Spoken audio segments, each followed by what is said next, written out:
Italy 90 has many lasting memories. The brilliance of Roberto Baggio, the tears of Paul Gascoigne, the wide-eyed celebrations of Golden Boot winner Toto Schillaci. But maybe one of the most memorable is the image of Roger Milla dancing by a corner flag and the unexpected story of the Indomitable Lions from Cameroon. Cameroon qualified for their first FIFA World Cup in 1982. Far from disgraced, they were knocked out in the group stages, despite being undefeated.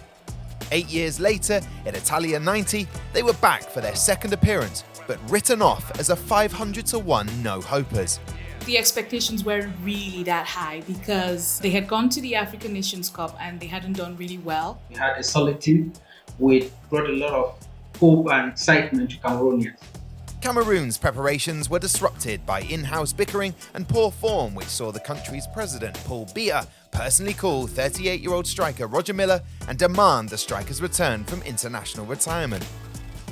In the opening game of the tournament, they faced defending champions Argentina. On paper, it was a huge mismatch. The world's best player, Diego Maradona, and his all-conquering Argentina against an African side where the majority of players came from either their domestic league or the lower reaches of French football.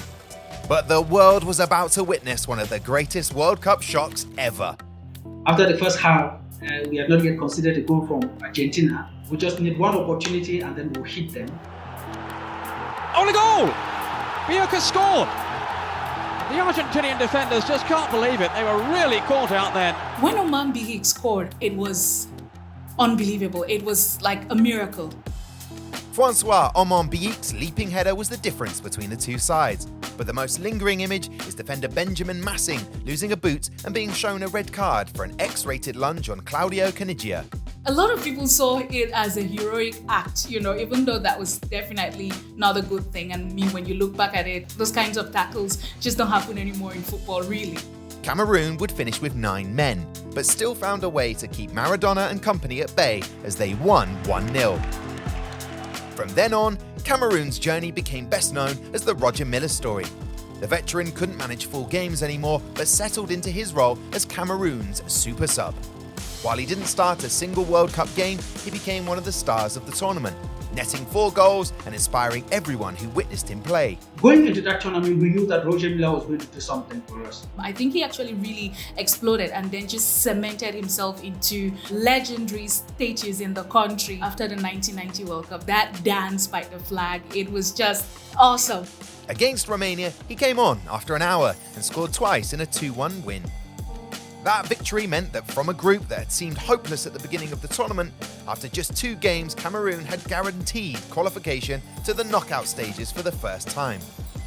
They met a Colombian side in the round of 16, where the game followed a weirdly similar course to the Romania one. Milla came off the bench around the 60-minute mark to again be the difference between the teams, albeit this time in extra time. After a scoreless 90 minutes, the match exploded into life as Milla scored 2 goals in 2 minutes. Higuita seems to want to get involved. I do not believe it. He's thrown the chances away now. That's it. 2-0, Roger Milla, and that is always the danger.